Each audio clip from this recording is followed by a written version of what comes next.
فاسألوا أهل الذكر إن كنتم لا تعلمون.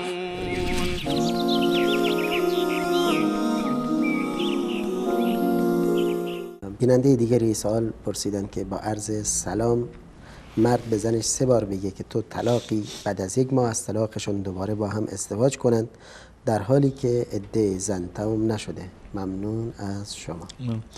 از نظر تمام فقهای ائمه مثلا مذاهب اربعه و ائمه اربعه اهل سنت و الجماعت، وقتی که یک شوهری به زنش 3 مرتبه میگوید که طلاق هستی، طلاق در واقع شده و 3 طلاق میافتد و این در واقع مخلظه میشند با هم دیگر.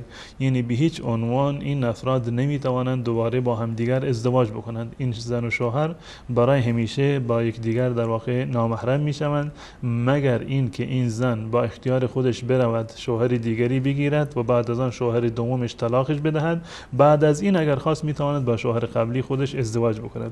این نظر و دیدگاه عموم اهل سنت و الجماعت و ائمه اربعه اهل سنت و الجماعت است.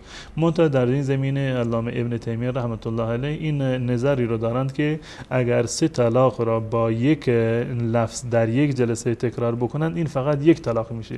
از دیدگاه ابن تیمیه رحمت الله علیه چنین چیزی جایز هست، یعنی قبل از این که عدت تمام بشه از دیدگاه ایشان میتونند که دوباره در واقع بر بگردند. اصلا نکاحی هم لازم نیست، زیرا که عده هنوز تمام نشده و 1 طلاق یا 2 طلاق رجعی واقع شده. یعنی عقد نکاح نیازی نیست. قبل از این که عده به اصطلاح بگذرد، مرد میتواند که رجوع بکند به زن خودش و دوباره این بدون از نکاح دوباره با هم دیگر در واقع زندگی بکنند. اما از دیدگاه ائمه اربعه چنین زنی در واقع باینه شده و این بینونه کبرا هست و مخلظه هست و در هیچ صورتی نمیتونن دوباره با هم دیگر زندگی بکنن. درسته. بیننده دیگری هم سوال پرسیدن که سلام و عرض ادب خدمت شما دوستداران حق. ببخشید سوالی داشتم.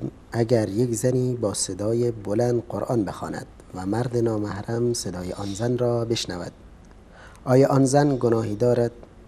بعد هم به زبان خودش یک دعایی فرستاده برای شبکه.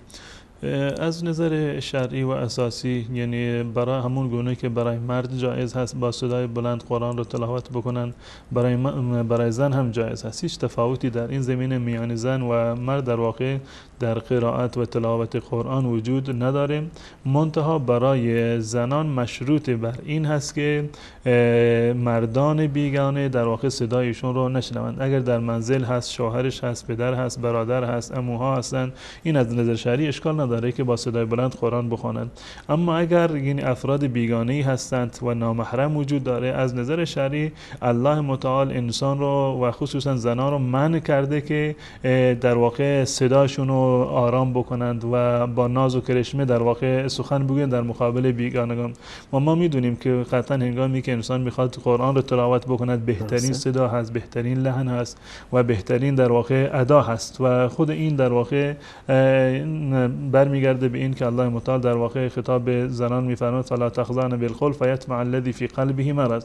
زنان نباید با خضوع و با ناز و کرشمه صحبت بکنند و تلاوت قرآن قطعا دیگه انسان با ناز و با بهترین صدا اینو میخونه. پس بنابراین در جایی که انسان بیگانه وجود داره، نامحرمی وجود داره، زن نباید صدا رو یعنی بلند بکنه و با صدای بلند قرآن بخونه. اما در جایی که تنها هست یا فقط در جمع محارم هست، هیچ گونه اشکال شرعی وجود نداره.